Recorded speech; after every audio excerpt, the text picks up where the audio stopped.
وإن تعدوا نعمة الله لا تحصوها। তোমরা যদি আল্লাহর নেয়ামত সমূহ গণনা করো হিসাব করতে পারবা না। নেয়ামত অগণিত, এই জন্য নেয়ামত কম দামি বিষয়টা এমন নয়। আপনাদের অঞ্চলে সবজি তরকারি উৎপাদন আলহামদুলিল্লাহ অনেক বেশি হয়। শহরের ঘটনা এমনও ঘটে, যেই সময়টাতে বাজারে গাজর টমেটো এই সবজিগুলো কম পাওয়া যায়, এক কেজি টমেটোর দাম হয় 300 টাকা। আবার যখন টমেটো উৎপাদন বেশি হয়, চাহিদার চাইতে বেশি উৎপন্ন হয়, কেজি হয় 10 টাকা 5 টাকা। তাহলে 300 টাকা কেন দাম? বলে এটার উৎপাদন কম, পাওয়া যায় কম, চাহিদা বেশি, এই জন্য দাম বেশি। আবার একই জিনিস একটা সময় হয়ে যায় 5 টাকা কেজি, কেন? বলে এখন বাজারে অনেক বেশি, এই জন্য দাম অনেক কম। তার মানে যেই জিনিস বাজারে দাম পাওয়া যায়, বেশি পাওয়া যায়, এটার দাম কম, কম যেটা পাওয়া যায় এটার দাম বেশি। স্বর্ণ দামি এক বস্তু, দামি এক ধাতু। এটা দামি হওয়ার কারণ কি? যে কারণগুলো আছে এর মধ্যে অন্যতম কারণ এই স্বর্ণ, এটা দুষ্প্রাপ্য একটা বস্তু। যদি ব্যতিক্রম হইতো, লোহা যদি এমন হইতো যে স্বর্ণের মতো লোহা রেয়ার পাওয়া যায় না, কিন্তু স্বর্ণ লোহার মতো যে কোনো জায়গায় পাওয়া যায়, তাহলে স্বর্ণের কেজি 40 টাকা হইতো, লোহার ভরি এখন 2.5 লাখ টাকা হইতো। তাহলে আল্লাহ তাআলা অগণিত নেয়ামত দিয়েছেন, তাই এটা মনে করার সুযোগ নাই যে নেয়ামত অনেক বেশি এই জন্য দাম কম। বরং আল্লাহ তাআলা বান্দার জন্য এমন এমন দামি নেয়ামত অতি সহজে দিয়েছেন, বান্দা যদি এই বিষয়গুলো নিয়ে একটু ফিকির করত, চিন্তা করত, তাহলে ওই রবের নাফরমানি আমরা কখনো করতাম না। একটা একটা কইরা নেয়ামতের কথা বলতে গেলে তো অনেক সময় যাবে। একটা বিষয়ের কথা বলি, মানুষ বেঁচে থাকার জন্য যেই জিনিসটা দরকার মূল, সেটা হলো হায়াত। হায়াত এটা লাগবেই। এরপরে স্বাভাবিকভাবে আল্লাহ তাআলা মানুষের বেঁচে থাকার জন্য কিছু বস্তু অপরিহার্য করে দিয়েছেন। বেঁচে থাকার জন্য কি দরকার হয়? বলে খাবার পানি লাগে। চিকিৎসা বিজ্ঞান বলে মানুষ খাবার পানি গ্রহণ ব্যতীত 20 থেকে 22 দিন হায়াত থাকলে বাঁচতে পারে। খাবারও খাবে না, পানিও পান করবে না, 20 থেকে 22 দিন বাঁচতে পারে। তবে বলেন তো, মানুষ খাবার ছাড়া 20-22 দিন বাঁচতে পারে আল্লাহ যদি হায়াত রাখে, কিন্তু অক্সিজেন ছাড়া মানুষ কয়দিন বাঁচতে পারে? 5 মিনিটের চ্যালেঞ্জ নেওয়ার মতো কেউ আছেন যে হুজুর আমার নাক মুখ ঠাইসা ধরেন, 5 মিনিট আমি বাইসে থাকবো? তাহলে চিন্তা করে দেখেন, খাবারবিহীন 22 দিন বাঁচা যেতে পারে, কিন্তু অক্সিজেন বিহীন সর্বোচ্চ কয় মিনিট? 5 মিনিট। অথচ যদি কারো ঘরে খাবার কম থাকে, ঘরে এখনো খাবার আছে 10 দিনের বেতন পাইতে বাকি 15 দিন, 10 দিনের খাবার ঘরে থাকার পরেও পেরেশান, চিন্তা। কিন্তু যেই অক্সিজেন বিহীন 5টা মিনিট বেঁচে থাকা আমাদের সম্ভব নয়, ওই অক্সিজেনের জন্য আমাদের কোনো পেরেশানি নাই, চিন্তা নাই। আমি আপনি রাতের বেলায় বিছানায় মাথা লাগায় চিন্তা করি না যে সকাল বেলায় যদি অক্সিজেন না পাওয়া যায় কেমন করে বেঁচে থাকবো? চিন্তা করা লাগে না কেন? বলে বেঁচে থাকার এই অপরিহার্য অক্সিজেন আল্লাহ তাআলা এত বেশি, এত সহজে আমাদের দান করেছেন যে আমার আপনার কখনো অক্সিজেন নিয়ে চিন্তা করা লাগে না। যদি আল্লাহ তাআলা একটু অক্সিজেন পাওয়াটারে কঠিন বানায় দিতেন, যদি আল্লাহ তাআলা শর্ত দিয়ে দিতেন যেই ব্যক্তি ঈমান আনবে সে ছাড়া কেউ অক্সিজেন পাবে না, তাইলে দুনিয়ায় একটাও বেঈমান থাকতো না। ঈমানদারের জন্য যদি আরেকটু শর্ত দিয়ে দিতেন কঠিন, যে সকালবেলায় ফজরের নামাজ আদায় করবে, মসজিদে যাবে, জোহর পর্যন্ত অক্সিজেন রিফিল হবে, জোহরে গেলে আসর পর্যন্ত, আসরে গেলে মাগরিব পর্যন্ত, মাগরিবে গেলে এশা পর্যন্ত, এশায় গেলে ফজর পর্যন্ত অক্সিজেন পাওয়া যাবে। বলেন তো এই দুনিয়ায় একটা বেনামাজি খুঁজে পাওয়া যাইতো নাকি?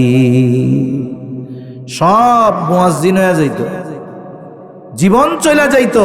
এই পেরেশানিতে আমরা কেউ নামাজ ছাড়তাম না। কিন্তু আল্লাহ মেহেরবান, দয়ালু, বান্দার বেঁচে থাকার এই অপরিহার্য জিনিসটা অতি সহজে দান করছেন। একটু মাঝে মধ্যে আল্লাহর এই নেয়ামতগুলো নিয়ে ভাবতে হয়। এই নেয়ামতগুলো নিয়ে ভাবলে বোঝা যায় যে আমি আমার রবের নেয়ামতের কত বড় নাশকরগুজার। এটা বোঝা যায় যে আমি কত নাশকরগুজারি করি আমার রবের নেয়ামতগুলো। এই রকম দামি দামি নেয়ামতের মধ্যে এই দুনিয়ার অন্যতম এক দামি নেয়ামত হলো সন্তান। আমি যে কথাগুলো বলার ইচ্ছা করেছি, এই কথাগুলো যার সন্তান আছে তার জন্য, যার নাই তার জন্য, যে বিবাহ করে নাই তার জন্য, যে বিবাহ করেছে তারও জন্য। এই দুনিয়ায় দামি নেয়ামতগুলোর মধ্যে অন্যতম এক দামি নেয়ামত হলো সন্তান। যেই সন্তানকে আল্লাহ তাআলা দুনিয়ার অলংকার বলে ঘোষণা করেছে। আল্লাহ তাআলা কোরআনুল কারীমের মধ্যে বলেন, আল মালু ওয়াল বানুনা জিনাতুল হায়াতিদ দুনিয়া। আল্লাহ তাআলা বলেন, সম্পদ, সন্তান এগুলো হলো দুনিয়ার অলংকার। তার মানে এই দুনিয়ার একটা পরিবারের সৌন্দর্য বর্ধন হয় তার সন্তানের মাধ্যমে। তাই তো এই দুনিয়ায় কোনো ব্যক্তির যদি হাজার হাজার কোটি টাকা থাকে, অনেক সম্পদের মালিক, বিবাহ করছে কিন্তু সন্তান নাই, এই ব্যক্তিকে যদি জিজ্ঞাসা করা হয়, ভাই আল্লাহ তাআলা আপনাকে হাজার হাজার কোটি টাকার সম্পদ দিয়েছে কিন্তু কোনো সন্তান আল্লাহ দেয় নাই, এমনটা না হয়ে যদি আল্লাহ তাআলা আপনাকে জীবন চলার মতো সম্পদ দিতেন, আর যদি আল্লাহ তাআলা দুইটা সন্তান দিতেন, কোন বিষয়টা আপনার কাছে পছন্দনীয় ছিল? আমার মনে হয় এই অবস্থা যার, তাকেই যদি জিজ্ঞাসা করা হয় সবাই একই জবাব দিবে, যদি জীবন চলার মতো সম্পদ থাকতো আর আল্লাহ যদি দুইটা সন্তান দিত, এটাই আমার কাছে বেশি পছন্দের হতো। কারণ এই সম্পদ কে খাবে? আমি যদি কিছু দান সাদকা করি আখেরাতে কাজে লাগলো, আর মারা যাওয়ার পর যে যা পাবে ভাগ বাটোয়ারা কইরা নিবে, 2-3 বছর পর আমার নামটাও কেউ মুখে নিবে না। তাহলে কোন ব্যক্তির সম্পদ আছে, সন্তান নাই, প্রকৃত পক্ষে ওই সম্পদ তাকে শান্তি দিতে পারে না, তার শান্তি নাই। আবার অনেকের আছে সম্পদ, সন্তানও আছে, কিন্তু দুইটা সন্তান মাদকাসক্ত, অবাধ্য, পাপাচারে লিপ্ত। বলুন তো, সম্পদও আছে, সন্তানও আছে, কিন্তু ওই রকম চরিত্রওয়ালা সন্তান যদি থাকে, ওই ব্যক্তির সম্পদ আর সন্তান তাকে শান্তি দিতে পারবে নাকি? তাহলে সন্তান যদি অবাধ্য হয়, মাদকাসক্ত হয়, পাপাচারে লিপ্ত হয়, ওই সন্তান তাকে শান্তি দিতে পারে না। আবার যদি কারো ক্ষেত্রে এমনটা হয় যে আল্লাহ তাআলা তাকে অনেক সম্পদ দেয় নাই, কোনো মতে জীবন চলে, হয়তো সে রিক্সা চালায়, ভ্যান চালায়, দিনমজুরি, কৃষি কাজ করে, কোনো মতে জীবনটা চলে, কিন্তু তার ঘরে যে বিবি সে নেককার। আল্লাহ তাআলা দুইটা সন্তান দিয়েছে, সন্তানগুলো নেককার অথবা সন্তানগুলো হাফেজ, আলেম, কিন্তু ওই ব্যক্তির অঢেল সম্পদ নাই, পাকা বাড়ি নাই, চলার জন্য গাড়ি নাই, কিন্তু নেককার দুইটা সন্তান আছে, একটা নেককার বিবি ঘরে আছে। দুনিয়ার সম্পদ না থাকতে পারে, কিন্তু এই নেককার সন্তান আর পরিবারের কারণে শান্তি আছে না নাই? তাহলে নেককার সন্তান হলো এই দুনিয়ায় শান্তি পাওয়ার অন্যতম এক বিষয়। একটা ঘরে যার মাদকাসক্ত সন্তান আছে, ওই ঘরের মানুষ জানে সে মোটামুটি ছোটখাটো জাহান্নামের মধ্যে বসবাস করে, কারণ ওই সন্তানের কাছেও ওই অভিভাবকের জীবন নিরাপদ নয়। আমাদের দেশে প্রতিনিয়ত এমন ঘটনা ঘটে যে মাদকের টাকা না দেওয়ার কারণে বাবাকে, মাকে সন্তান নৃশংসভাবে হত্যা করে ফেলে, এমন ঘটনা অহরহ আমাদের দেশে প্রতিনিয়ত ঘটতেছে। তাই সন্তান হলো পরিপূর্ণ বাস্তবিক শান্তি পাওয়ার অন্যতম মাধ্যম। যার সম্পদ নাই, নেককার সন্তান আছে, তারে জিজ্ঞাসা করে দেখেন, সে আপনার প্রশ্নের জবাব এমন ভাবে দিবে, হয়তো পেটে খাবার নাই, কিন্তু যদি জিজ্ঞাসা করেন তার দুনিয়ায় কেমন কাটতেছে, কেমন আছে, শান্তিতে না অশান্তিতে, ও বাদশার মতো জবাব দিবে, আরে মিয়া আমার চেয়ে দুনিয়ায় শান্তিতে আর কেউ আছে? আমার দুইটা বলা মিয়া আলেম, ভালো ছেলে, আমার ঘরের মানুষেরা দিনদার, আমার চেয়ে শান্তিতে আর কে আছে? অথচ পেটে খাবার নেই। আর দুনিয়ার সম্পদওয়ালা যাদের এর বিপরীত জিজ্ঞাসা করবেন, সে বলবে আমার মতো অশান্তিতে কেউ নেই, ঘুম আসে না, 4-5টা ঘুমের বড়ি খাওয়া লাগে, পেরেশানিতে থাকে, এসি লাগায়া আরাম লাগে না, উপরের চামড়া ঠান্ডা হয় কিন্তু ভিতরের অন্তর তো আর এসির বাতাসে ঠান্ডা হয় না। তাই সন্তান হলো এমন এক নেয়ামত যেটা মানুষের চক্ষু শীতল করতে পারে, অন্তরে প্রশান্তি আনতে পারে। তাই এই সন্তান নামক নেয়ামত, এটা আল্লাহর পক্ষ থেকে যেমন নেয়ামত, এটা আমার আপনার কাছে আমানত।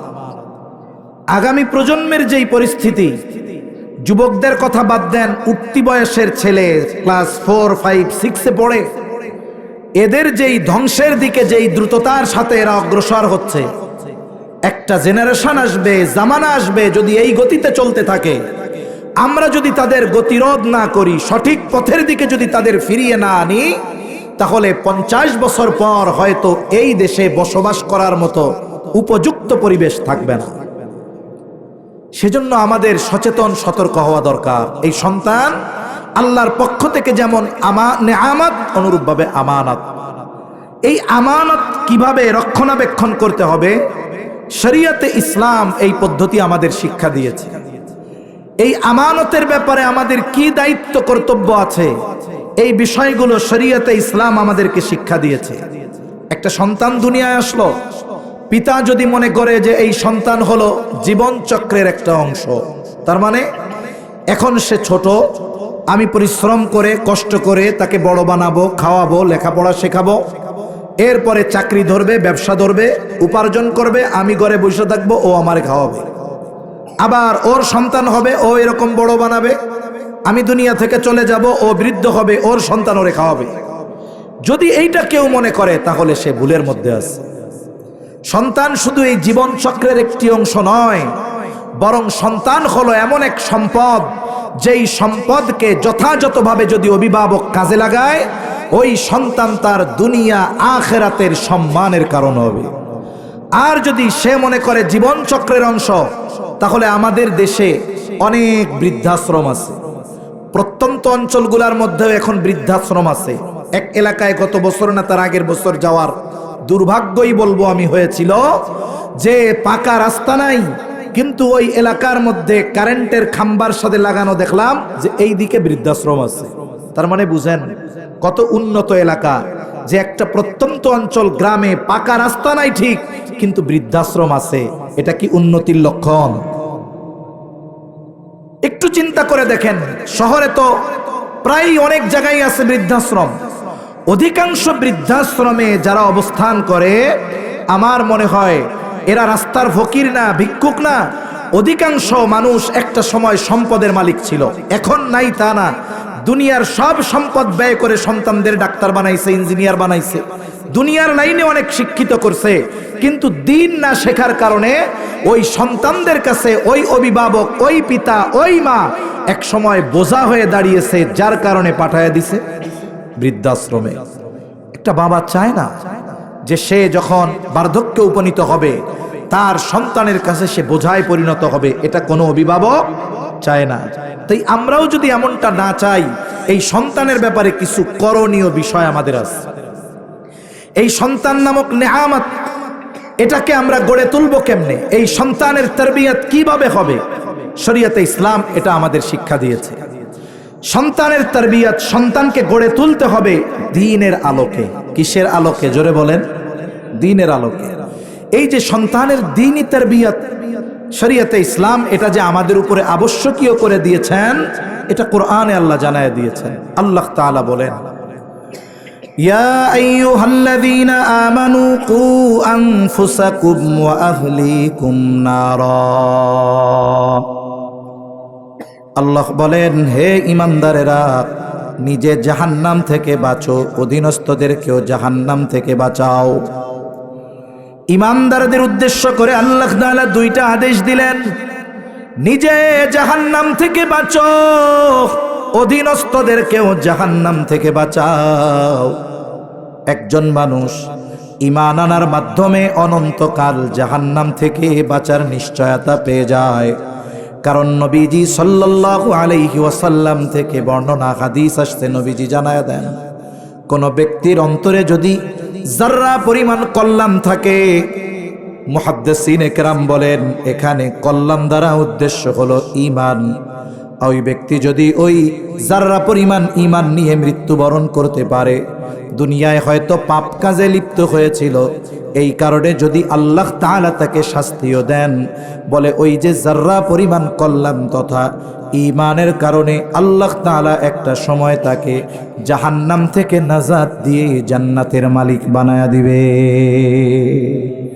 তাহলে একজন ঈমানদারের জন্য নিশ্চয়তা হলো এইটা, সে যদি ঈমান নিয়ে মরতে পারে তাকে অনন্তকাল জাহান্নামে থাকা লাগবে না। তবে যেই জাহান্নামের শাস্তি এত কঠোর, ওইখানে যে চিরকালের জন্য যাবে তার তো চিরকালের কষ্ট। কাউকে যদি কিছুকালের জন্য জাহান্নামে দেওয়া হয়, কষ্ট আছে না নাই? তাই কেমন যেন আল্লাহ তাআলা বলে, হে ঈমানদারেরা, ঈমান আনার মাধ্যমে অনন্তকাল জাহান্নাম থেকে বাঁচার নিশ্চয়তা পাইলা। এইবার আমি আল্লাহর হুকুম আহকাম মানার মাধ্যমে, আদেশ নিষেধ মেনে চলার মাধ্যমে ক্ষণস্থায়ী জাহান্নামের শাস্তি থেকে তুমি নিজেকে বাঁচাও। আমরা কেমনে নিজেকে জাহান্নাম থেকে বাঁচাবো? বলে আল্লাহ তাআলার আদেশ এবং নিষেধগুলো মেনে চলার মাধ্যমে। দ্বিতীয় আদেশ, আল্লাহ তাআলা বলেন তুমি একা শুধু জাহান্নাম থেকে বাঁচবা এটা হবে না, ওয়া আহলিকুম, তুমি তোমার অধীনস্থদেরকেও জাহান্নাম থেকে বাঁচাও। আমি বাঁচবো কেমনে? আমি বাঁচার জন্য যেগুলো করা লাগবে এর মধ্যে একটা, আমাকে নামাজ পড়তে হবে। আদেশটা কার? এখন মনে করেন নামাজ পড়ার মাধ্যমে আমি জাহান্নাম থেকে নিজের বাঁচাচ্ছি, আরো তো আমল আছে আদেশ নিষেধ, কিন্তু আমার সন্তান নামাজ পড়তেছে না। এখন সে যে নামাজ পড়ে না, এই কারণে তার শাস্তি হতে পারে কি পারে না? এখন আল্লাহর আদেশ নিজে বাঁচো, আমি নামাজ পড়ি, রোজা রাখি, হজ করছি, যাকাত দেই, অন্যান্য নিষেধগুলো থেকে বেঁচে থাকি, কিন্তু আমার সন্তান নামাজ পড়ে না, রোজা রাখে না, অন্যান্য অপরাধ করে। কোনো অভিভাবক যদি চিন্তা করে আদেশ তো আল্লাহর, নিজে বাঁচতে হবে, অধীনস্থদেরকেও বাঁচাতে হবে, তাইলে আমার ছেলে তো নামাজ কালাম পড়ে না, তাইলে কালকে থেকে আমি নামাজ পড়বো ডাবল ডাবল। ফজরের ফরজ 2 রাকাত আমারটা পড়বো, আর 2 রাকাত ছেলেরটা পড়বো। রোজাই রাখলো না রোজার মাসে, এর জন্য আমি মোটামুটি চেষ্টা করব আর একটা মাসে ওর 30টা রোজা আমি রাইখা দিব। বলেন তো, কোনো ব্যক্তি যদি অধীনস্থের আমল নিজে করে ওই অধীনস্থকে জাহান্নাম থেকে বাঁচাতে চায়, এটা কি সম্ভব? তাহলে আমার অধীনস্থের আমল আমি করলে হবে না, আমারটা আমাকে করতে হবে। তাহলে অধীনস্থকে বাঁচাবো কেমনে? বলে আমি করব আর ওকে দিয়ে করাবো। আমি করব, ওকে দিয়ে করাবো। আমি নামাজ পড়বো, ওকে দিয়ে পড়াবো। তাহলে কেমন যেন আল্লাহর আদেশ, নিজে জাহান্নাম থেকে বাঁচবা কেমনে? আমি আল্লাহর আদেশ নিষেধ মেনে চলার মাধ্যমে অধীনস্থদের বাঁচাবা কেমনে? তাদেরকে নিয়ে আদেশ নিষেধ মানানোর মাধ্যমে। কারণ এই দুনিয়াতে কোনো ব্যক্তি কাউকে জাহান্নাম থেকে বাঁচাতে পারবে না। আরেকজনের ঈমান আরেক ব্যক্তি আনতে পারবে না। আরেকজনের নামাজ আরেকজন পড়ে দিলে হবে না, রোজা আরেকজনে রেখে দিলে হবে না, বরং তাকে দিয়ে করাতে হবে। কেননা আমি আপনি তাকে জাহান্নাম থেকে বাঁচানোর জন্য এই বিষয়গুলো করার ব্যাপারে আদেশ দিতে পারি, ফোর্স করতে পারি, কিন্তু তার আমল আমি নিজে করে দিলে হবে না। এখন আল্লাহ তাআলা কি দেখবেন? আল্লাহ তাআলা মূলত দেখবেন আমি আমারটা করেছি কিনা, আর অধীনস্থদেরকে করানোর ব্যাপারে সর্বোচ্চ প্রচেষ্টা করেছে কিনা। কারণ হতে পারে অনেক অভিভাবক আছে, সন্তানের পরিবর্তনের জন্য চেষ্টায় কোনো ত্রুটি রাখে না, কিন্তু সন্তানের পরিবর্তন হয় না। ওনার চেষ্টায় কোনো ত্রুটি নাই, এই কারণে কিয়ামতে উনি বাঁচবেন। এখন ওনার চেষ্টায় যদি ত্রুটি থাকে উনি কিয়ামতে ধরা পড়বেন। কারণ মূল বিষয়টা হলো আমি আপনি আপনার চেষ্টা প্রচেষ্টা অব্যাহত রাখতে পারি, কিন্তু পরিবর্তনের ক্ষমতা, হেদায়েতের ক্ষমতা আমার আপনার হাতে না। কার হাতে? জোরে বলেন, আল্লাহর হাতে। জলিলুল কদর পয়গম্বর হযরত নূহ আলাইহিস সালাম দীর্ঘ এক হায়াত আল্লাহ তাআলা ওনারে দান করছেন, 950 বছরের হায়াত। উম্মতের মাঝে দীর্ঘকাল দ্বীনের দাওয়াত দিয়েছেন। একেবারে অতি অল্প কিছু সংখ্যক মানুষ ঈমান এনেছে। একটা সময় আল্লাহ সুবহানাহু ওয়া তাআলার ওই মহা আযাবের খবর চলে আসলো। নূহ আলাইহিস সালামকে আল্লাহ নৌকা বানাইতে বললেন, উনি নৌকা বানাইলেন। আল্লাহ রাব্বুল আলামিন ওই নির্দিষ্ট সময়ের জন্য নূহ আলাইহিস সালামকে প্রস্তুত থাকতে বললেন। একটা সময় ওই মহাপ্লাবনের ক্ষণ চলে আসলো, শুরু হয়ে গেল। সমুদ্রের পানি বাড়তে থাকলো, শুধু তাই না, জমিন ফেটে পানি নির্গত হতে থাকলো। আর ইমানদার যারা ছিল তাদেরকে নিয়ে নূহ আলাইহিস সালাম নৌকায় চড়লেন। অথচ নূহ আলাইহিস সালামের সন্তান ঈমান আনে নাই। নৌকায় উঠতেছে সবাই, পানি সময়ের সাথে সাথে বাড়তেছে। নূহ আলাইহিস সালাম ওই মুহূর্তেও সন্তানকে বললেন, সন্তান নৌকায় উঠো, তার মানে ঈমান আনো, নৌকায় উঠো। নূহ আলাইহিস সালামের সন্তান জবাব দিল, বাবা আমি উঁচু পাহাড়ের চূড়ায় চলে যাব, এই পানি আমাকে স্পর্শ করতে পারবে না। কিন্তু ওই প্লাবনটা এমন প্লাবন ছিল, গোটা পৃথিবীর 1 ইঞ্চি জায়গাও শুকনা ছিল না। আল্লাহ তাআলা গোটা পৃথিবীকে পানি দ্বারা প্লাবিত করে দিয়েছেন। নূহ আলাইহিস সালামের সন্তানও মারা গেল, ঈমান আনে নাই। কিয়ামতের দিন আল্লাহ তাআলা নূহ আলাইহিস সালামকে জিজ্ঞাসা করবে না, ও পয়গম্বর আপনাকে এত দীর্ঘ হায়াত দেওয়া হলো, আপনার সন্তান কেন ঈমান আনলো না? জিজ্ঞাসা করা হবে না। কেন হবে না? কারণ নূহ আলাইহিস সালাম সন্তানের ব্যাপারে চেষ্টায় কোনো কমতি রাখেন নাই। কিন্তু হেদায়েতের মালিক তো কোনো মানুষ নয়, নবী রাসূল নয়। হেদায়েতের মালিক যিনি, তিনি কে? আমি আপনি আপনার সন্তানের এই দ্বীনের উপরে চলার ব্যাপারে চেষ্টা প্রচেষ্টা কতটুকু গ্রহণ করেছি, এটা আল্লাহ দেখবে। যদি চেষ্টায় কোনো ত্রুটি না থাকে, কিয়ামতে আমাকে আপনাকে হয়তো জবাবদিহিতার কাঠগড়ায় দাঁড়ানো লাগবে না। কিন্তু আপনার যদি উদাসীনতা থাকে, গাফলতি থাকে, চেষ্টায় ত্রুটি বিচ্যুতি থাকে, হয়তো কিয়ামতে আল্লাহর সামনে জবাবদিহিতার কাঠগড়ায় দাঁড়ানো লাগবে। এই কারণে এই আয়াতের মধ্যে অনেকগুলো শিক্ষণীয় বিষয় আছে। এর মধ্যে একটি বিষয় হলো সন্তানকে জাহান্নাম থেকে বাঁচানোর আদেশ দিলেন আল্লাহ। বাঁচাবেন কেমনে? দ্বীনি তারবিয়ত দেওয়ার মাধ্যমে, দ্বীন শেখানোর মাধ্যমে। তাই সন্তানকে দ্বীনের উপরে গড়ে তোলা এটা অভিভাবকের জন্য আবশ্যকীয় কর্তব্য, এক আমল। সাথে সাথে নবীজি সাল্লাল্লাহু আলাইহি ওয়াসাল্লাম বলেন, কুল্লুকুম রাঈনা ওয়া কুল্লুকুম মাসউলুনা আন রাইয়াতিহি। নবীজি সাল্লাল্লাহু আলাইহি ওয়াসাল্লাম বলেন, তোমরা প্রত্যেকেই দায়িত্বশীল, প্রত্যেককে তার দায়িত্বের ব্যাপারে জিজ্ঞাসা করা হবে। আল্লাহ তাআলা কিয়ামতের দিন আপনার অধীনস্থদের ব্যাপারে এই কথা জিজ্ঞাসা করবে না। অধীনস্থদের মধ্যে অন্যতম হলো সন্তান। সন্তানের ব্যাপারে আল্লাহ জিজ্ঞাসা করবে না, তারে কি খাওয়াইছিলা, কি পড়াইছিলা, তার জন্য ভালো বাসস্থানের ব্যবস্থা করেছিলা কিনা, এইগুলো আল্লাহ জিজ্ঞাসা করবে না।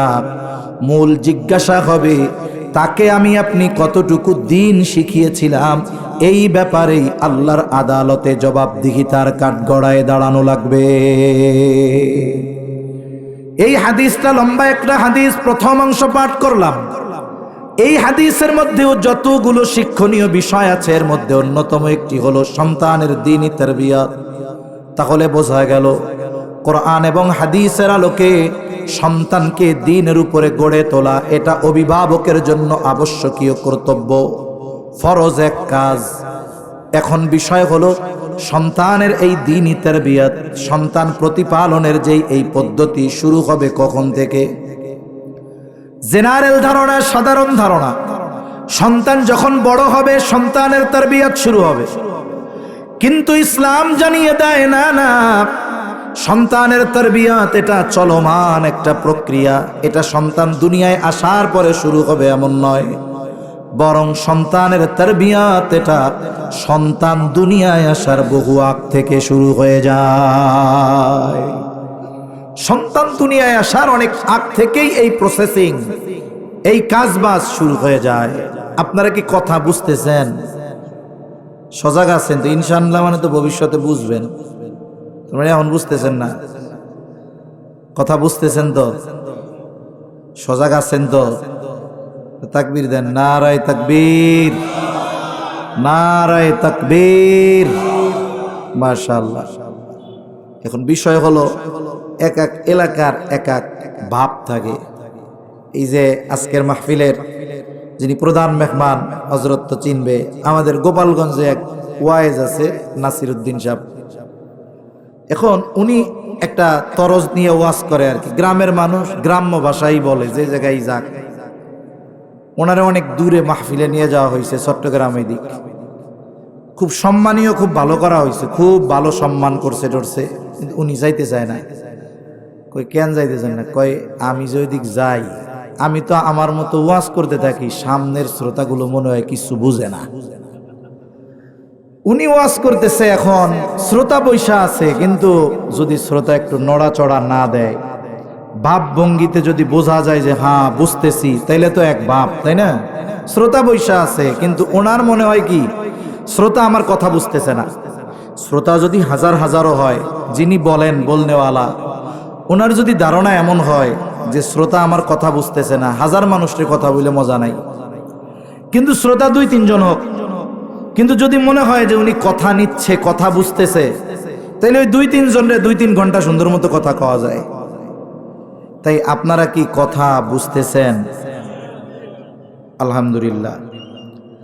তাহলে সন্তান তারবিয়াত এটা কি, এই যে সন্তানের প্রতিপালন, সন্তানের তারবিয়াত, এটা সন্তান দুনিয়ায় আসার পরে শুরু করতে হবে না আগেই? বলেন তো। যারা আমরা ভুল করে ফেলছি করছি তো, কিন্তু ভবিষ্যতের জন্য তো ঠিক করতে হবে। এই যে আজকের যে মাহফিল, 31শে মার্চ 2026 রোজ মঙ্গলবার, মাহফিলের সময় কখন থেকে? বাদ মাগরিব হইতে, হয়তো 12টা পর্যন্ত চলবে, নাইলে একটু কম বেশি সময় হবে। মাহফিলের মূল আয়োজন তাইলে হয় হলো 6 ঘন্টা। মাহফিলের মূল আয়োজন 5 ঘন্টার একটু বেশি ধরেন, 6 ঘন্টা। মাহফিল হবে মাত্র কয় ঘন্টা বলেন? জোরে বলেন না, কয় ঘন্টা?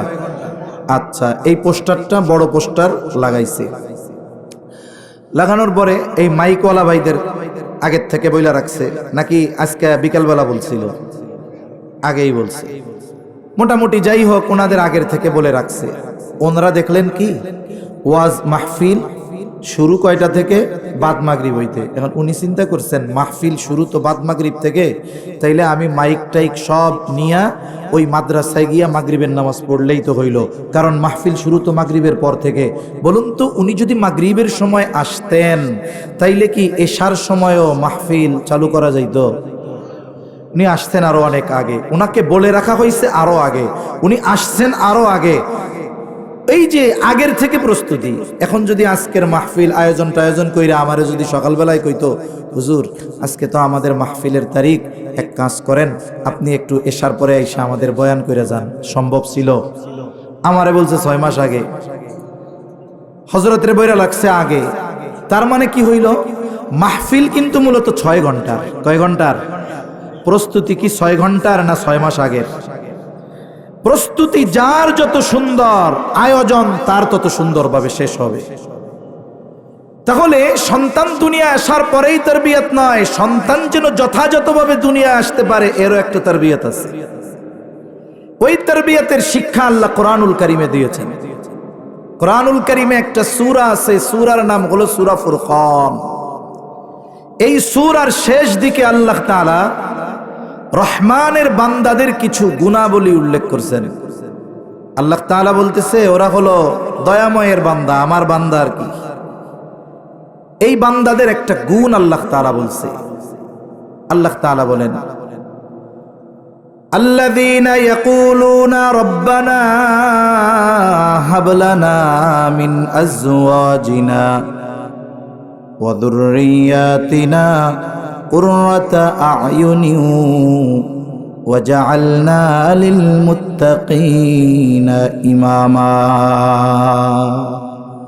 আমরা আল্লাহর কাছে যে দোয়া করি, চাই না অনেক কিছু। আল্লাহ তাআলা কেমন যেন বলেন, রহমানের বান্দা যারা, তারা আল্লাহর কাছে, আমার কাছে এটা চায়। কি চায়? রহমানের বান্দা তো তারা যারা বলে, ও রব, আমাদেরকে এমন স্ত্রী সন্তান দান করেন যারা আমাদের চক্ষু শীতলকরণের কারণ হবে।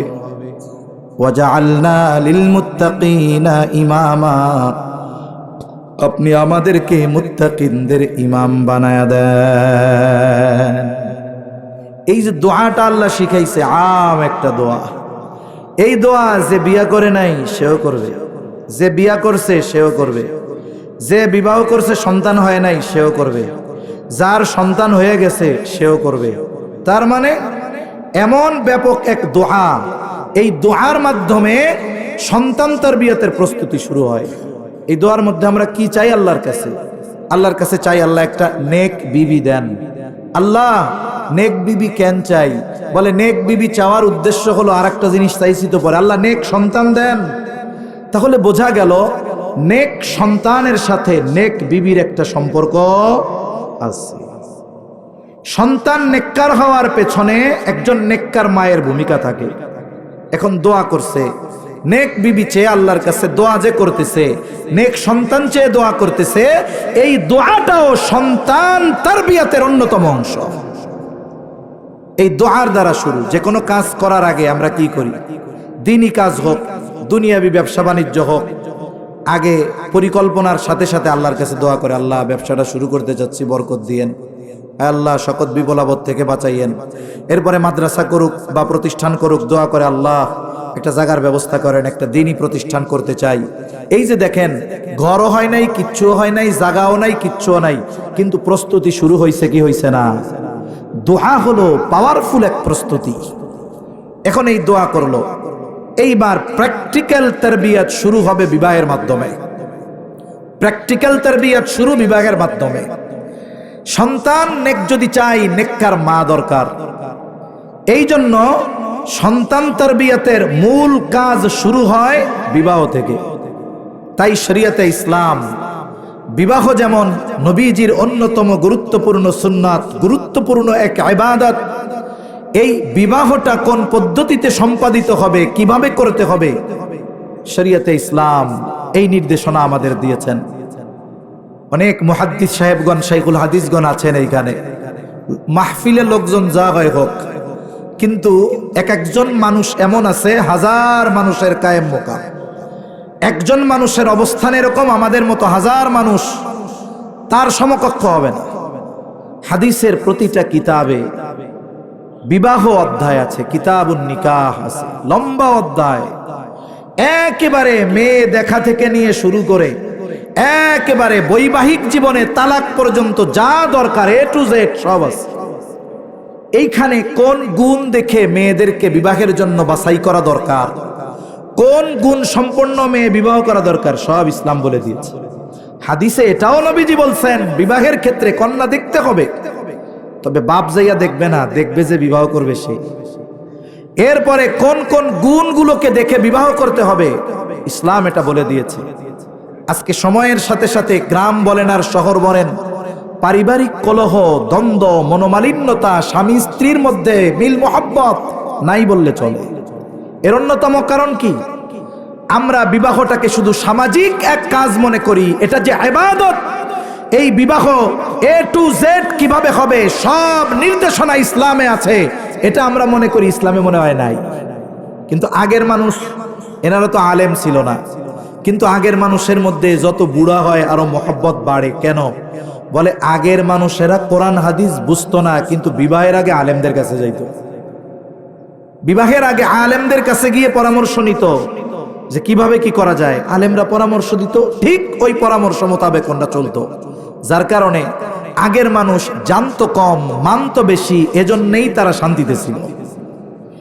এখন আমি আপনি একজন সন্তানকে যদি নেককার হিসাবে গড়ে তুলতে চাই, নেক মা দরকার।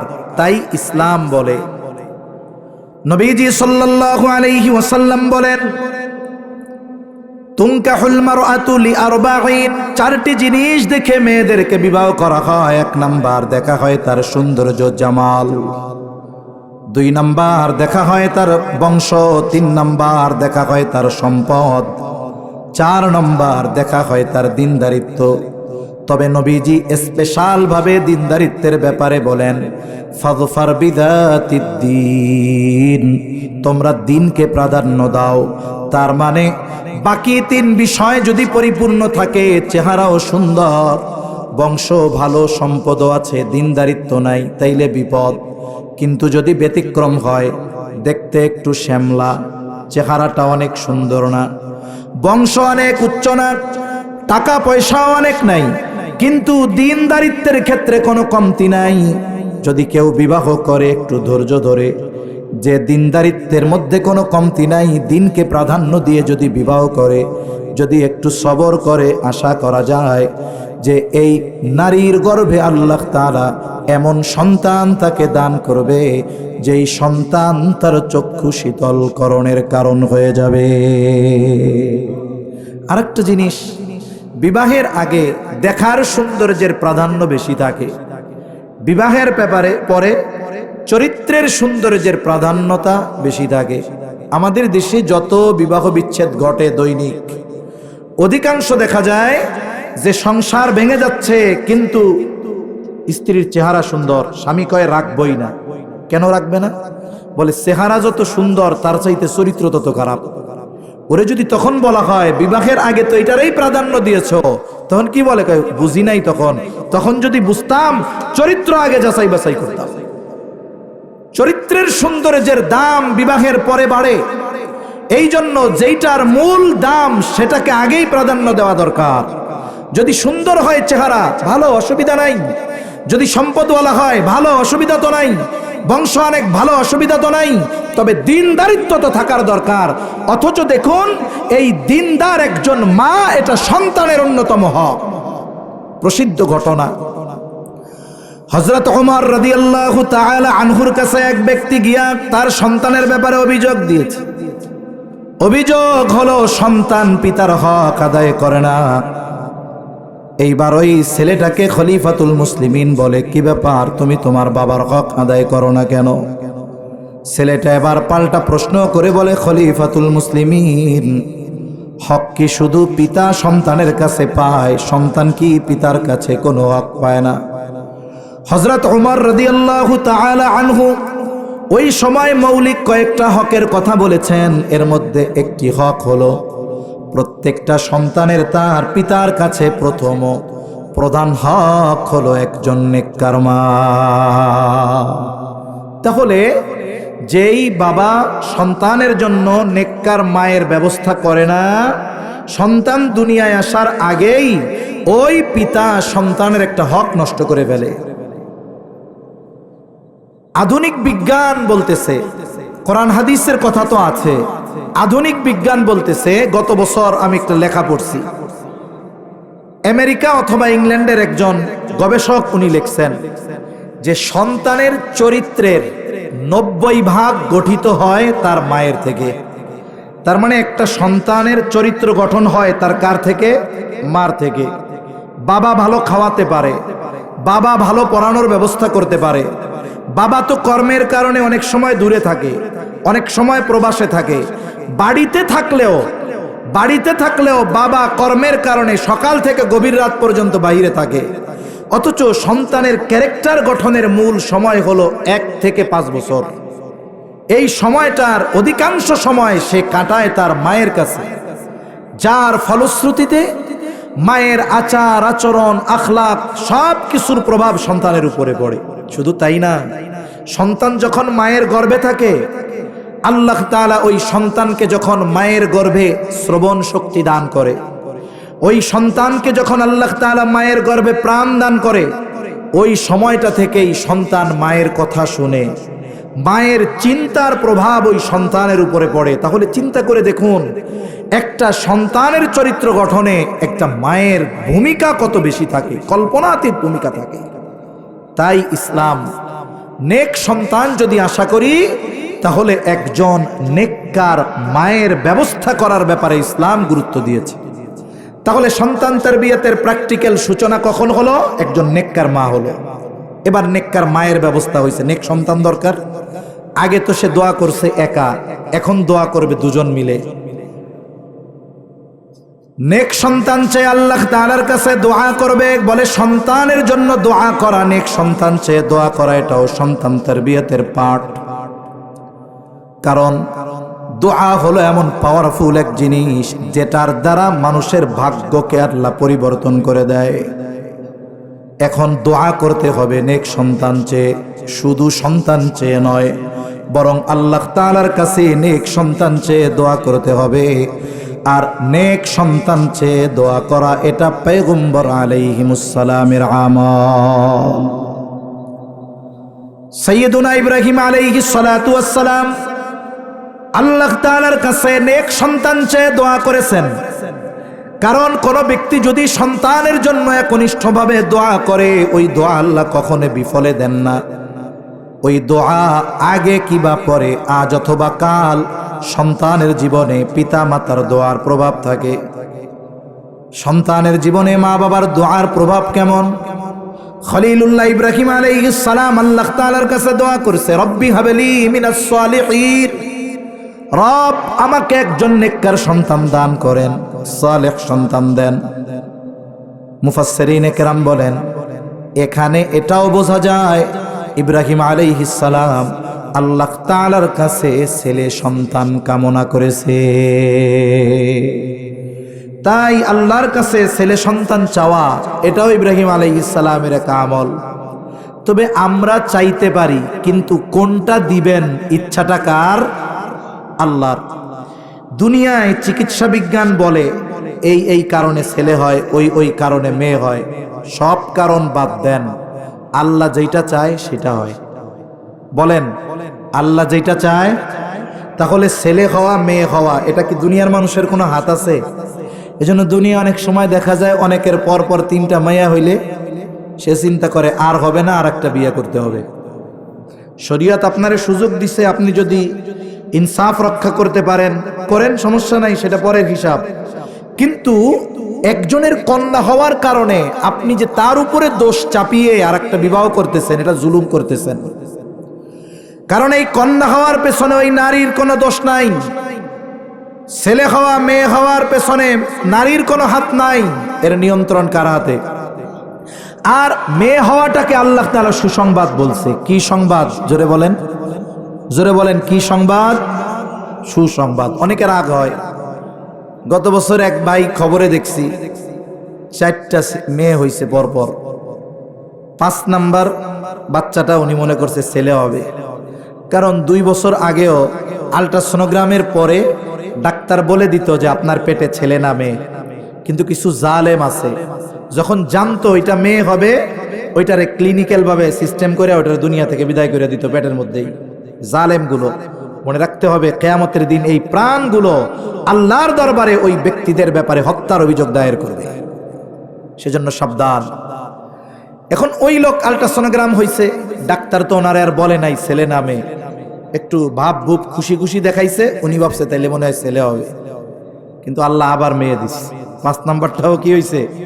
মেয়ে। উনি রাগ হয় নাই, উনি সুন্দর মতো ল্যান্ড ক্রুজার গাড়ি বিবাহের মতো সাজাইয়া টাজাইয়া হসপিটাল থেকে মেয়ে আর মেয়ের মারে বাড়ি নিয়ে আসছে। এরকমও মানুষ আলহামদুলিল্লাহ আছে।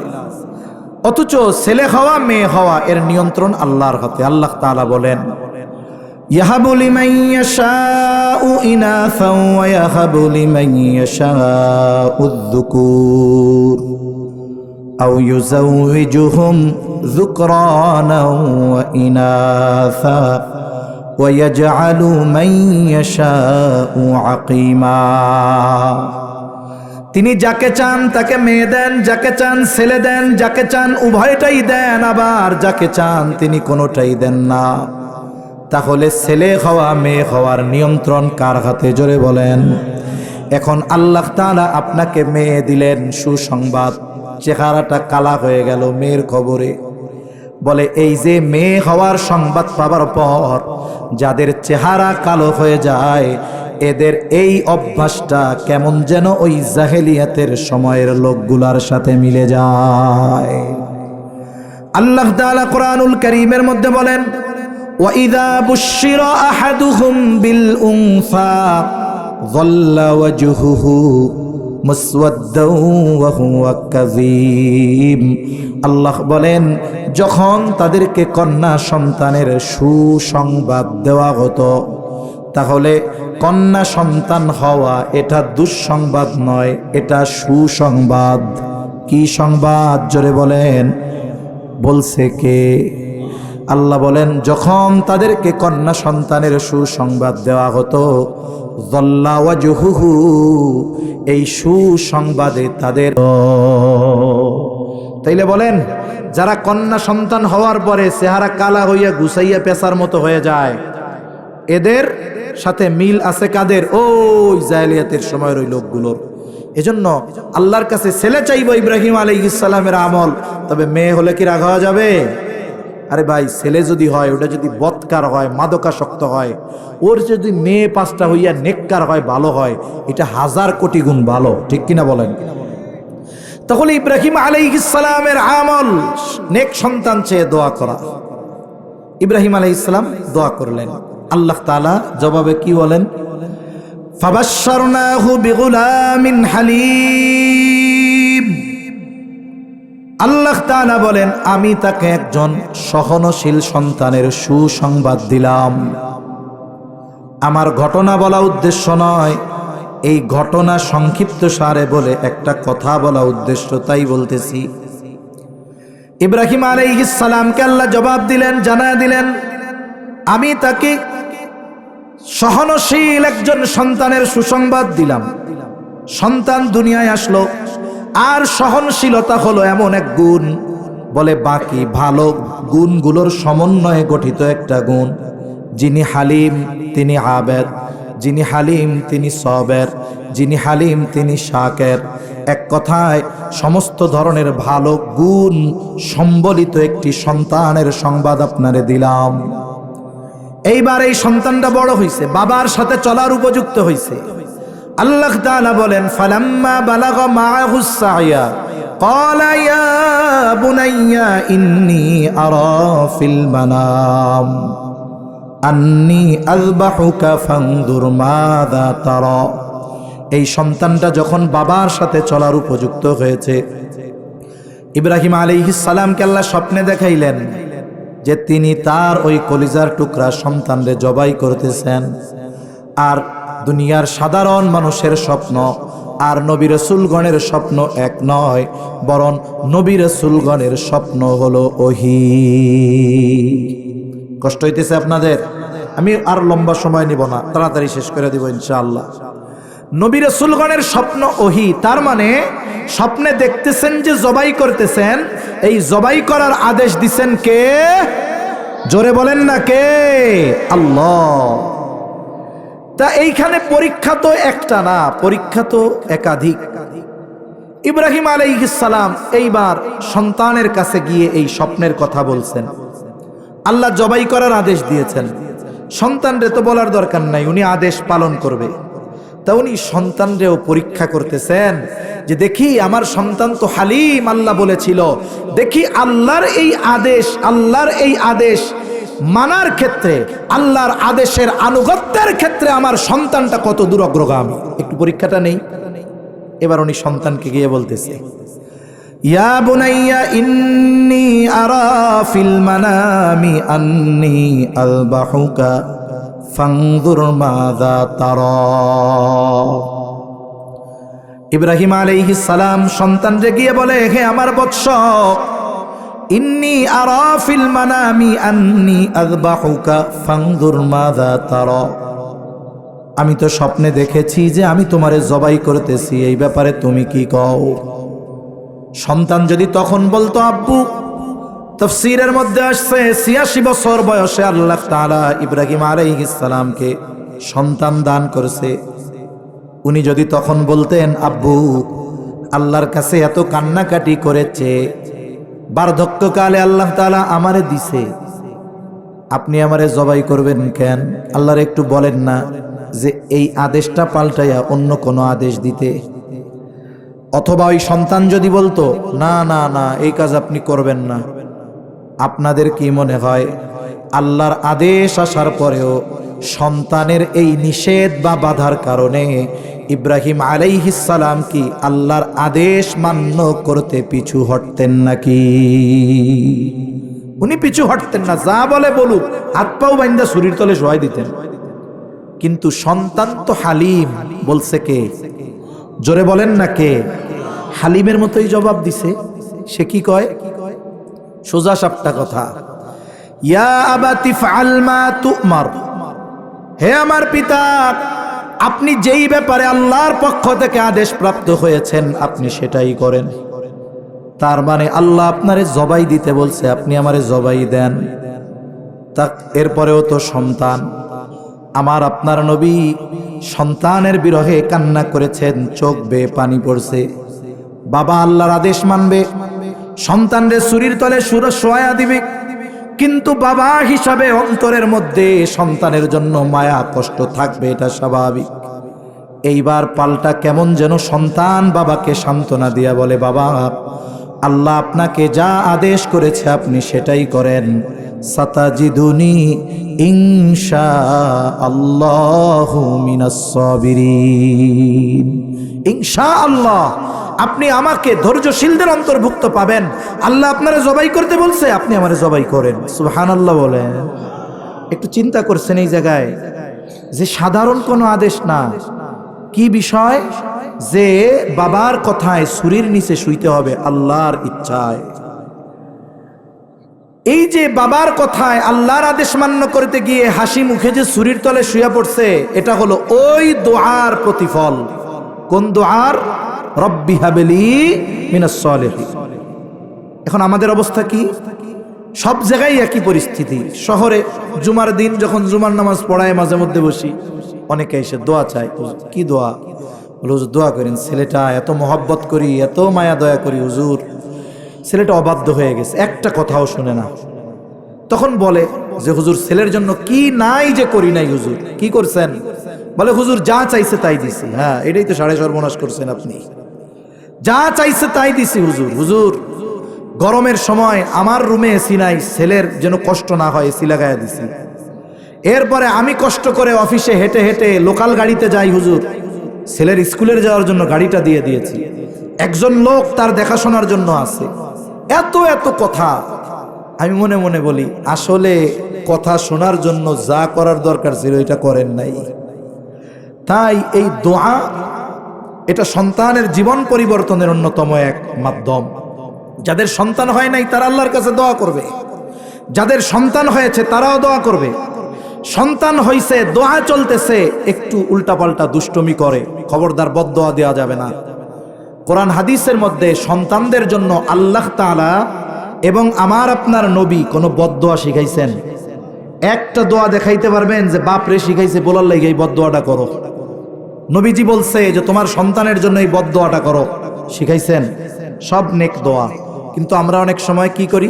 ছোট ছোট সন্তানদের জন্য বদদোয়া করি। মনে করেন মাদ্রাসায় পড়ে, মাঝে মধ্যে ঠিক মতো যায় না, গেলে ঠিক মতো পড়ে না, একটু চঞ্চলতা করে।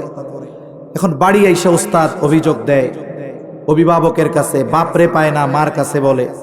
এখন মা অনেক সময় রাগ হয়ে, গ্রামে যা হয় দেখি আর কি, মা অনেক সময় রাগ হয়ে কয়, তোর জ্বালায় আর ইজ্জত সম্মান থাকলো না, আল্লাহ যেন তোর মুখ আর আমারে না দেখায়। এরকম বদদোয়া করে না অনেক। মনে করেন আল্লাহ না করুক ছেলেটা ওই মেন রোডে গিয়ে ট্রাকের তলে মাথা পড়িয়া শেষ, চেহারা আছে আর? আল্লাহ দোয়া কবুল করছে না? আমি আপনি কয়দিন কানবো? আমি আপনি কানবো না তো? আফসোস লাগবে, একদিন হয়তো কান্না করব শেষ। যেই মা বদদোয়া করছিল গোটা হায়াত কান্না করবে, কেন আমি আমার সন্তানের জন্য এই বদদোয়া করছিলাম। তখন আফসোস করবে, আরে ওই দিন রাগ হইয়া যদি বদদোয়া না কইরা নেক দোয়া করতাম, তাইলে ওই দোয়াটাও আল্লাহ হয়তো কবুল করত। এজন্য খবরদার, কোন সময় আমরা আমাদের সন্তানদের জন্য বদদোয়া করব না। এই নেক দোয়া হইল। এরপরে আল্লাহ তাআলা একটা সন্তান দান করলো। এই সন্তান দুনিয়ায় আসলো। দুনিয়ায় আসার পরে তার কিছু হুকুক আছে, হক আছে, এগুলো আদায় করতে হবে। এরপরে গুরুত্বপূর্ণ যেই কথা, আসলে মাহফিলের মধ্যে গুরুত্বপূর্ণ কথা হয় অল্প, মানে আউট কথা বেশি হয়, মূল কথা কি থাকে? কম থাকে। 1 কেজি দুধের মধ্যে ঘি 5 কেজি থাকে, কি কন? 1 কেজি দুধের মধ্যে ঘি তো একেবারে অল্প থাকে, মূল কথা মূলত কম থাকে। কিন্তু আমরা তো নবীজির মতো ওই জবান তো আমাদের না। নবীজি তো অল্প কথায় সমুদ্র পরিমাণ কথা মানুষের দিলে ঢুকায় দিতেন। আমাদের অল্প একটু কথা বলার জন্য, এইটার জন্য কত রস লাগানো লাগে, মশলা দেওয়া লাগে, বুঝানো লাগে, এরপরে মূল কথা কওয়া লাগে। এখন এই সন্তান বড় হয়েছে, এতক্ষণ চলছে প্রস্তুতি। প্রস্তুতি যার যত ভালো, মূল অনুষ্ঠানটা তার তত সুন্দর। এখন এই সন্তান বড় হলো, সন্তানের মূল তারবিয়াত শুরু। এইবার সন্তানের জন্য কি করতে হবে? সন্তান যখন একটু বড় হইল, তখন 1 নাম্বার তাকে ঈমান শেখাতে হবে। কি শেখাতে হবে? জোরে বলেন। ঈমান আকীদা দুইটা একসাথে, এটা তাকে শেখাতে হবে। এটা সন্তানের অন্যতম এক তারবিয়াতের পাঠ, যেটা সন্তানকে শেখানো অভিভাবকের জন্য ফরজ। 2 নাম্বার, সন্তানকে উত্তম আখলাক শেখাতে হবে, এটা শেখানো ফরজ। 3 নাম্বার, সন্তানকে ইলম শেখাতে হবে। ইলম আমার জন্য যেমন শেখা ফরজ, অধীনস্থদেরকেও শেখানো ফরজ। 4 নাম্বার, আমল শেখাতে হবে। এই আমল শেখানো ফরজ। কেন?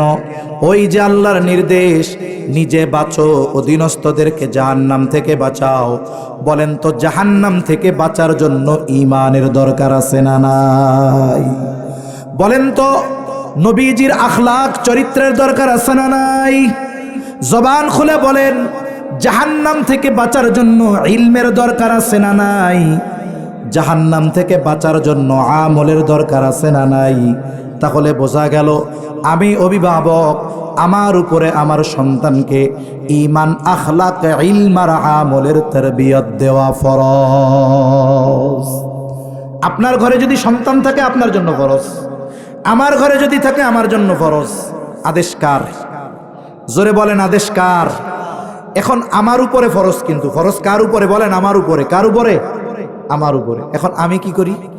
আমি তো দেশ বিদেশে ঘুরে বেড়াইতেছি। আপনি কি করতেছেন? সকালে কাজে বের হচ্ছেন, রাত 10টায় আসতেছেন। বাসায় থাকে অনেক চাকরিজীবী আছে, সকালে বের হয় আর রাতে আসে। সকালে যখন বের হয় বাচ্চা তখন ঘুম, রাতে যখন আসে তখনও বাচ্চা ঘুম। সে আইসা দেখে, কিন্তু ওই বাচ্চা তার বাপরে দেখে সপ্তাহে 1 দিন শুক্রবার। আছে না এরকম অনেক পরিবার? আছে। তাহলে আমার উপরে সন্তানকে এই বিষয়গুলো শিক্ষা দেওয়া ফরজ, কিন্তু আমার তো সুযোগ নাই। এখন আমার সুযোগ থাকুক আর না থাকুক, আমার উপরে যেই দায়িত্ব, এটা কি রহিত হয়ে গেছে, বাদ হয়ে গেছে? এখন বলতে পারেন, হুজুর আমি পারলাম না, আমার ঘরের যে মা আছে, বাচ্চার মা, সে শিখাবে। বলে, মহিলারা আমাদের দেশে যে পরিমাণ কষ্ট করে, ওই মহিলার 3 বেলা রান্না করে, স্বামীর কাপড় চোপড় ধয়, থালা বাসন দেয়। যদি কারো ঘরে কৃষি ফ্যামিলি হয়, কত কাজ থাকে।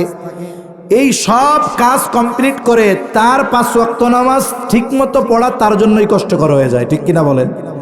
অধিকাংশ মানুষের উপার্জন এমন নাই যে একজন ওস্তাদ স্পেশাল ভাবে রেখে সন্তানকে এগুলো শেখাবে। তাহলে বাবার জন্য সুযোগ হয় না, মায়ের জন্য সুযোগ হয় না, কিন্তু সন্তানকে এই বিষয়গুলো শেখানো কি? জবান খুলে বলেন, আরো জোরে বলেন, কি?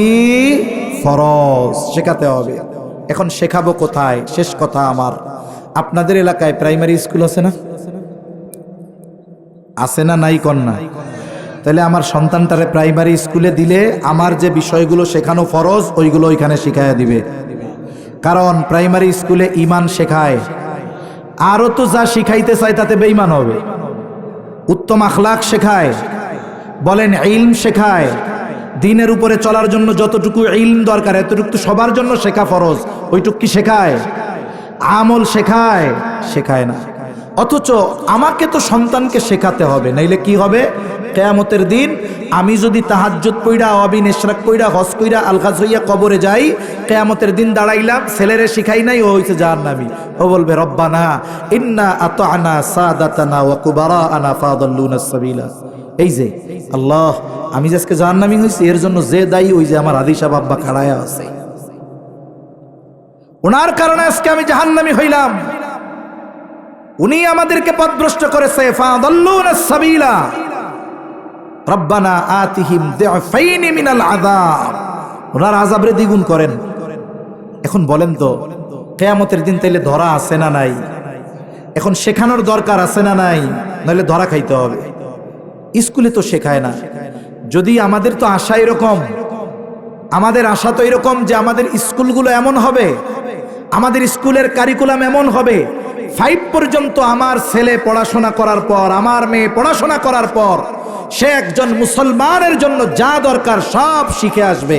কিন্তু এমনটা তো হয় না। কোরআন শেখানোর ব্যবস্থা না হইলেও গান কেমনে শেখানো যায় এই ব্যবস্থা স্কুলগুলোতে করা হয়, ঠিক কিনা বলেন?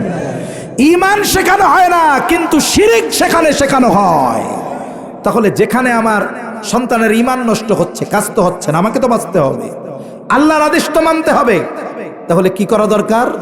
বলে আমরা পারি না ঠিক, কিন্তু আমাদের এই ফরজ দায়িত্বটা পালন করার জন্য, আমাদের এই দায়িত্বটা যেন আমাদের পক্ষ থেকে আদায় করতে পারে, এই জন্যই মারকাজুল উলুম তাহফিজুল কোরআন মাদ্রাসার মতো মাদ্রাসাগুলো, এজন্যই নুরানি মাদ্রাসাগুলো। আমি আমার সন্তানকে শেখানোর সুযোগ পাই না, আমার সন্তানকে স্কুলে দিলে শিখে না, কিন্তু শেখানো তো ফরজ, না হইলে কিয়ামতে ধরা পড়তে হবে। এই দৃষ্টিকোণ থেকে আমাদের কিছু বুজুর্গরা বলেন, যেহেতু সন্তানরে নিজে শিখাইতে পারতেছো না, ফরজ স্কুলে শেখায় না কিন্তু শেখানো ফরজ। কই শেখায় কোন জায়গায়? বলে এই 4 বিষয়ের শিক্ষা তো মাদ্রাসায় দেয়। বলে এই 4 বিষয়ে যেহেতু শেখানো ফরজ, শেখানোর জন্য সন্তানকে মাদ্রাসায় দেওয়া ফরজ।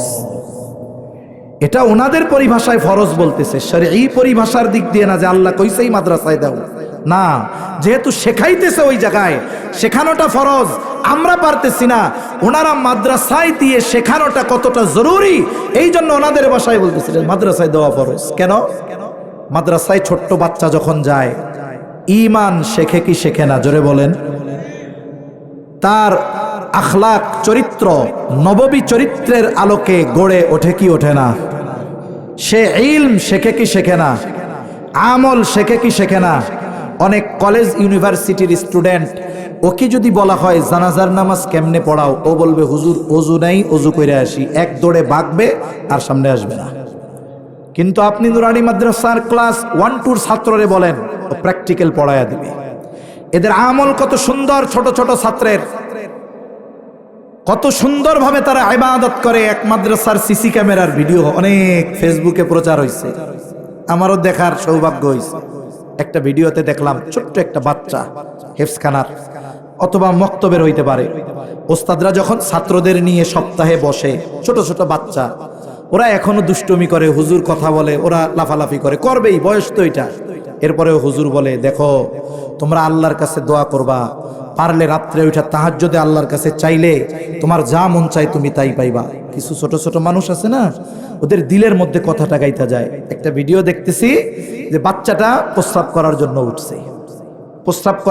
উঠছে, উঠা প্রস্রাব করে আইসা আবার বিছানায় শুইছে। ছোট বাচ্চা, গভীর রাত, হয়তো 2:30-3টা বাজে এরকম, শীতের সময়। ও কম্বল ফালাইয়া আবারও উঠছে, আবারও উঠা বাথরুমের দিকে গেছে। ওইটা তো আর দেখা যায় না, বাথরুম থেকে বা অজু করে আসছে, এবার বোঝা যায় গামছায় হাত টাত মুছছে। 2 বেডিং এর মাঝখানে একটু ফাঁকা জায়গা, ছোট বাচ্চা, ওর বয়স 7 বছর হবে না। ও সুন্দর মতো 2-4 রাকাত নামাজ পড়ছে, দীর্ঘ সময় ধরে দোয়া করছে, প্রায় আধা ঘন্টা ব্যাপী। এরপরে ওই বাচ্চাটা গিয়ে আবার শুয়ে পড়ছে। আপনি বলেন তো, একটা 6-7 বছরের বাচ্চার এই দৃশ্যটা একজন মুসলমান বাবার কাছে এর চাইতে পছন্দের আর প্রিয় কোনো দৃশ্য হতে পারে? জোরে বলেন, পারে? সন্তান বড় হয়ে গেছে, জুম্মার নামাজও পড়াইতে পারে না, অথচ ওই ছোট বাচ্চাটার আমল কি? ঘুম থেকে উঠছে, শীত, ও চিন্তা করছে হয়তো হুজুর বলছে তাহাজ্জুদে আল্লাহর কাছে মন যা চায় চাইলে পাওয়া যায়। ও হয়তো ওই যে উযু কইরা শীতের রাত্রে 2-4 রাকাত নামাজ পড়ছে। এই দৃশ্যটা হলো একজন পিতার জন্য, এই পৃথিবীর একজন মায়ের জন্য এই পৃথিবীর সবচাইতে চোখ আর অন্তর শীতলকারী দৃশ্য। এর চাইতে আর কোনোটা হতে পারে না, ঠিক কিনা বলেন? এইরকম সন্তান যদি আমরা চাই, আমাদের সন্তানদের ছেলে হোক মেয়ে হোক, বলতে পারেন হুজুর আমার তো ইচ্ছা ডাক্তার বানাবো, ইঞ্জিনিয়ার বানাবো। আমরাও তো ডাক্তার ইঞ্জিনিয়ার চাই, ডাকাত ডুকাত চাই না। আমরা ডাক্তার ইঞ্জিনিয়ার তো চাই। এখন এই সন্তানটারে আপনি 4-5 বছর এই মাদ্রাসায় পড়াইলেন, আপনার যে যে এলাকায় আপনি মাদ্রাসায় দিলেন, এই 4 বছর বা 5 বছর মাদ্রাসায় পড়ার পর কি হলো? বলে এই যে ঈমান, আখলাক আর ইলম আমলের এক ভ্যাকসিন তার মধ্যে ঢুকে গেল, এক ভ্যাকসিন ঢুকছে তার মধ্যে। এখন কি হবে? আপনি ওরে 5 পাস করায় দিলেন হাই স্কুলে, হাই স্কুল থেকে সে গেল কলেজে, কলেজ থেকে গেল ইউনিভার্সিটিতে, ইউনিভার্সিটিতে ওইখানে তো নাস্তিকবাদী মার্কা লোকজন ভরা। ওই জায়গায় নাস্তিকতার গন্ধ আছে, কুফুরির গন্ধ আছে, অশ্লীলতার গন্ধ আছে। কিন্তু আপনি কি করছেন? আপনি তো আপনার ছেলেটাকে ঈমান, আখলাক, ইলম আর আমলের ভ্যাকসিন দিয়ে ছাড়ছেন। আশা করা যায় ওই পরিবেশের মধ্যে ও যাবে ঠিক জ্ঞান অর্জনের জন্য, কিন্তু এই ঈমান, আখলাক, ইলম আর আমলের এই তারবিয়াতের কারণে নাস্তিকবাদ ওকে স্পর্শ করতে পারবে না, অশ্লীলতা ওকে স্পর্শ করতে পারবে না, কুফুরি ওকে স্পর্শ করতে পারবে না। এই সব বাধা মাড়িয়ে ও গন্তব্যে পৌঁছে ওর যেই ইলম দরকার, জ্ঞান দরকার, ওটা অর্জন করে আসবে। কেন করতে পারবে? একটা মাছ আছে মিঠা পানির মধ্যে পাওয়া যায়, কেদার মধ্যে চলে কিন্তু গায়ে কাদা লাগে না। কি মাছ বলেন তো? আপনাদের এলাকায় কি বলে? হ্যাঁ, গতা মাছ। আমরা কই হলো বাইন মাছ। বাইন মাছ, কত জায়গায় কয় গুইতা মাছ, গতা মাছ, যা কয় গো। এই মাছগুলো কাদার মধ্যে থাকে, গায়ে কাদা লাগে। ওর অবস্থা হবে ওই রকম। ও যদি ওই আমেরিকাও যায়, ইউরোপের কোনো দেশেও যায়, ওই যে ছোটবেলায় আপনি ওরে ইনজেকশন দিয়ে দিচ্ছেন না, মাদ্রাসায় 4 বছর পড়াইয়া, ওই বিষয়টা ওর কাজে লাগবে। ও মূল উদ্দেশ্য হাসিল করে আসবে। ও নাস্তিক হবে না, ও কুফুরির সাথে জড়াবে না। ওই সন্তান হয়তো আলেম হবে না, কিন্তু আমি আপনি দুনিয়া থেকে যাবার পর অন্য কাউকে ডেকে আমার আপনার জন্য দোয়া করানো লাগবে না। ও নিজে প্রত্যেক নামাজে আমার আপনার জন্য দোয়া করবে, রব্বির হামহুমা কামা রব্বায়ানি সগীরা। এরকম একটা সন্তান আমরা দুনিয়ায় রেখে যেতে চাই না? যেই সন্তান আমি দুনিয়ায় না থাকার পরেও আল্লাহর কাছে আমার জন্য দোয়া করবে। এইটাই হলো দুনিয়ার বড় সম্পদ। এজন্য নবীজি কি বলেন?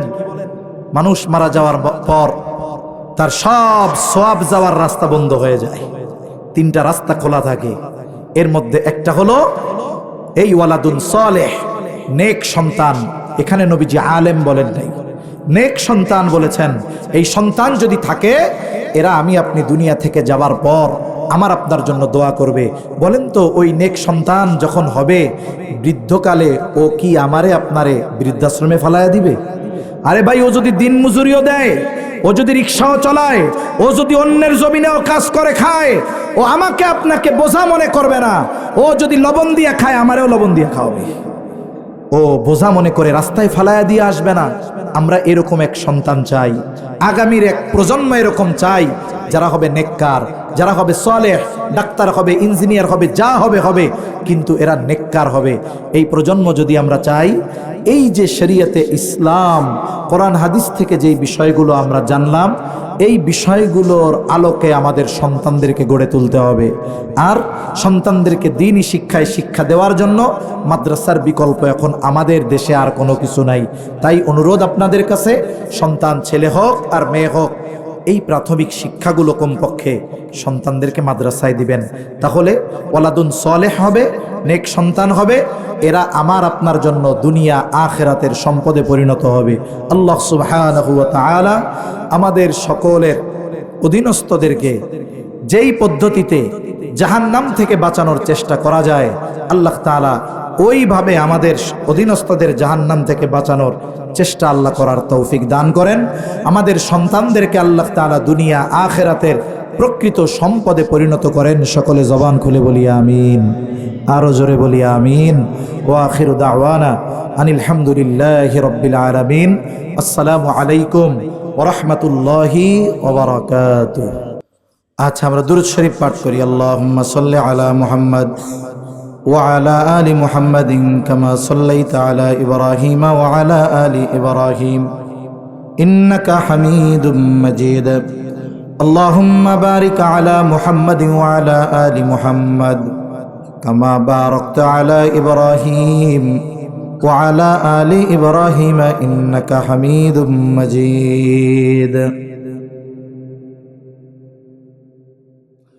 আলহামদুলিল্লাহি রাব্বিল আলামিন ওয়াল আকিবাতু লিল মুত্তাকিন والصلاة والسلام على خير خلقه محمد وعلى آله وأصحابه أجمعين. ربنا ظلمنا أنفسنا وإن لم تغفر لنا وترحمنا لنكونن من الخاسرين. ربنا آتنا في الدنيا حسنة وفي الآخرة حسنة وقنا عذاب النار.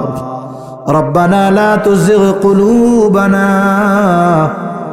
بعد إذ هديتنا وهب لنا من لدنك رحمة إنك أنت الوهاب. وأفوض أمري إلى الله إن الله بصير بالعباد. حسبنا الله ونعم الوكيل نعم المولى ونعم النصير. اللهم حاسبنا حسابا يسيرا اللهم حاسبنا حسابا يسيرا اللهم إنك عفو كريم تحب العفو فاعف عنا. رب العالمين দীর্ঘ রাত পর্যন্ত কবরস্থানের পাশে দ্বীনি আলোচনা করার পর গোনা মাখা হাত আমরা তুলে ধরেছি। আয় আল্লাহ, যে যেখান থেকে হাত উঁচু করেছে আমাদের বিগত জীবনের সব ধরনের গুনাহগুলো মাফ করে দেন। আয় আল্লাহ, আমাদের আত্মীয় স্বজন দেশে প্রবাসে যে যেখানে আছে মাফ করে দেন। যারা দুনিয়া ছেড়ে চলে গেছে আল্লাহ মাফ করে কবরগুলো জান্নাতের টুকরো বানায়া দেন। আয় আল্লাহ, খাস করে পাশে কবরস্থান রব্বুল আলামিন, আপনি কবরস্থানে যত মুমিন নরনারী শায়িত আছে আল্লাহ সকলের কবরগুলো আপনি জান্নাতের টুকরো বানায়া দেন। আশেপাশে যত কবরস্থান আছে, যত মুমিন মুমিনাত শায়িত আছে আল্লাহ সবার কবরগুলো আপনি জান্নাতের টুকরো বানিয়ে দেন রব্বুল আলামিন। যারা অসুস্থ আছে সুস্থতা দান করেন রব্বুল আলামিন। খাস করে এই প্রতিষ্ঠানের জন্য যে যেভাবে সহযোগিতা করেছে আল্লাহ সকলের সকল প্রকার সাহায্য সহযোগিতা আল্লাহ কবুল আর মঞ্জুর করেন। আয় আল্লাহ, অর্থ দিয়ে, শ্রম দিয়ে, পরামর্শ দিয়ে যে যেভাবে সহযোগিতা করে আল্লাহ কবুল করে নেন। খাস করে এক ভাই মতিয়ার রহমান মসজিদের জন্য 10 লক্ষ টাকা দিয়েছে, আল্লাহ আপনি তাকে কবুল করে নেন রব্বুল আলামিন। এই প্রতিষ্ঠানের যত প্রয়োজনীয়তা আছে আপনি গায়বী খাজানা থেকে ব্যবস্থা করে দেন। আয় আল্লাহ, পরিচালনা পর্ষদে যারা আছে কবুল করে নেন, উপদেষ্টা মণ্ডলী যারা আছে কবুল করে নেন, মাদ্রাসার ওস্তাদ ছাত্র যারা আছে কবুল করে নেন। আয় আল্লাহ, এলাকাবাসীকে কবুল করে নেন। প্রত্যেকের অন্তরে এই প্রতিষ্ঠানের মোহাব্বত আল্লাহ আপনি ঢুকায়া দেন রব্বুল আলামিন। কে কোন উদ্দেশ্যে দান করেছে আপনার জানতে বাকি নাই। প্রত্যেকের মনের নেক চাওয়া নেক আশা কবুল করেন। এই মাদ্রাসা সহ তামাম দুনিয়ার সকল মাদ্রাসাগুলো সকল ষড়যন্ত্র চক্রান্ত থেকে আল্লাহ আপনি হেফাজত করেন রব্বুল আলামিন। খাস করে তামাম দুনিয়ার মুসলমানদের জানমাল হেফাজত করেন। আয় আল্লাহ, সকল মুসলমানদেরকে নেক ও এক হওয়ার তৌফিক দেন। যেখানেই মুসলমানেরা মাজলুম আপনি তাদের জন্য সাহায্যকারী হয়ে যান। আয় আল্লাহ, ওই জালেম ইসরাইলকে আপনি ধ্বংস করে দেন। ইসরাইলের সহযোগী যারা আছে আল্লাহ হেদায়াত দান করেন। হেদায়াত যদি না থাকে তাদের কর্ম অনুযায়ী আপনি তাদের শাস্তি দেন। রব্বুল আলামিন অবরুদ্ধ গাজার মুসলমানদের হেফাজত করেন আল্লাহ রব্বুল আলামিন। খাস করে মালিক আমাদের একে অপরের প্রতি হৃদ্রতা ভালোবাসা বাড়ায়া দেন। লোভে হিংসা অহংকার মুক্ত হৃদয় আল্লাহ আপনি দান করেন রব্বুল আলামিন। কার মনে কি চাওয়া জানি না, সবার মনের নেক চাওয়া নেক আশা কবুল করে নেন। আয় আল্লাহ, অভাবীর অভাব দূর করে দেন। ঋণগ্রস্তের ঋণ পরিশোধের তৌফিক আল্লাহ আপনি দান করেন। আয় আল্লাহ, হারাম হালাল বেঁচে চলার তৌফিক দেন। আয় আল্লাহ, আমাদের সকলকে বরকতময় প্রশস্ত রিজিক দান করেন। যারা বেকার আছে হালাল কর্মসংস্থানের ব্যবস্থা করে দেন।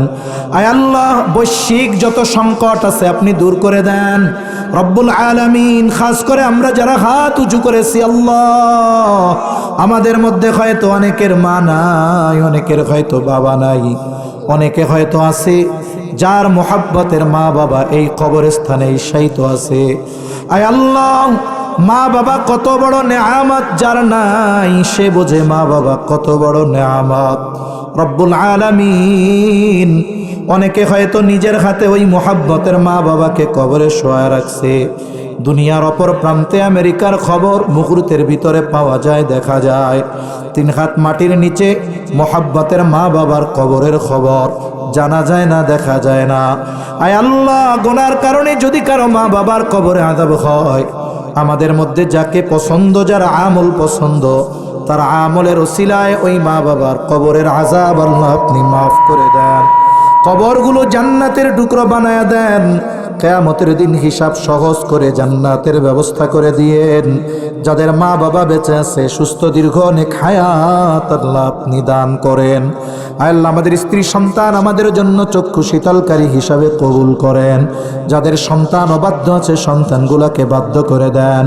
আয় আল্লাহ, প্রত্যেককে শারীরিক সুস্থতা, মানসিক প্রশান্তি, অর্থনৈতিক সচ্ছলতা দান করেন। প্রত্যেকটা পরিবারে দ্বীনের আবহাওয়া আপনি জারি করে দেন। অনেক মা বোনেরা এসেছে আল্লাহ, মা বোনদেরকে কবুল করে নেন, পর্দানিশীন বানায়া দেন। 5 ওয়াক্ত নামাজ যথাযথভাবে আদায় করার তৌফিক আল্লাহ দান করেন রব্বুল আলামিন। সকল প্রকার পাপাচার, অনাচার, অশ্লীলতা থেকে বেঁচে থাকার তৌফিক ও হিম্মত আল্লাহ আপনি দান করেন রব্বুল আলামিন। আমাদের অন্তর আপনার এবং আপনার হাবিবের মোহাব্বত দিয়ে ভরপুর করে দেন। আমাদের সকলকে বারবার মক্কা মদিনা জিয়ারতের তৌফিক দেন। আমাদের দেশের উপরে খাস রহমত নাজিল করেন। আসমানি জমিনি সকল প্রকার বালা মুসিবত থেকে আল্লাহ হেফাজত করেন রব্বুল আলামিন। আমাদেরকে সকল প্রকার কল্যাণ দেন, সব কল্যাণ থেকে আল্লাহ আপনি হেফাজত করেন রব্বুল আলামিন।